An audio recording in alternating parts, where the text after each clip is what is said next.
Dianne Feinstein's life took a drastic turn on a fateful November day in 1978 when she served as the president of the San Francisco Board of Supervisors.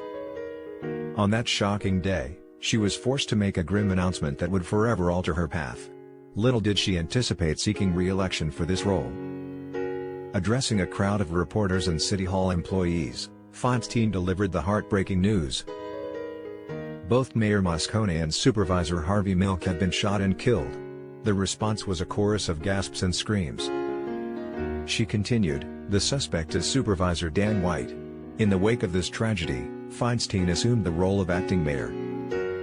She would go on to serve 2 terms in this capacity before eventually being elected to the U.S. Senate. Throughout her political career, she made gun safety a central focus, a commitment stemming from the horrifying events of November 27, 1978. Reflecting on that day in 2008, Feinstein admitted, "The killings helped form who I am and what I believe." However, she expressed a poignant regret, saying, "If I could have undone the moment, even today, I would have undone it in a second." In a nanosecond. Feinstein had previously run for San Francisco mayor in 1975, losing to George Moscone. Nevertheless, she found herself in a new role as president of the Board of Supervisors in 1978, where she collaborated with both Dan White and Harvey Milk, who was California's first openly gay elected official. In a twist of fate, White had resigned from his position earlier in November but had a change of heart, seeking to reclaim his post with Feinstein's support. The mayor and Milk, however, had different plans and intended to appoint someone else, intending to inform White of their decision on the morning of the 27th. Feinstein, who had been on vacation and subsequently recovering from an illness, had intended to personally deliver the news to White that morning to ease the blow. She recalled, "I had asked my staff to locate Dan White so that I might talk with him." The tragic sequence of events began when White entered her office. She remembered, "I was sitting at my desk, and I heard the door open, and I saw him enter, and I said, 'Dan,' and he said something to the effect, 'Just a moment,' or, 'I have something to do first,' and went by very rapidly." Feinstein then heard the unmistakable sound of gunfire. Directly after the first one, "I thought he knew he wasn't going to be reappointed and he shot himself. And then I heard additional shots, and I knew that something was wrong, and I heard several shots," she recounted. With quick thinking, Feinstein tried to leave her office but smelled the gunpowder before she could reach the door. "I found Harvey on his stomach." She proceeded to Harvey Milk's office and found him lifeless. "He was clearly dead," she recalled. "I tried to get a pulse and put my finger through a bullet hole." Feinstein promptly called the police chief, only to receive the devastating news that Mayor Moscone had also been killed.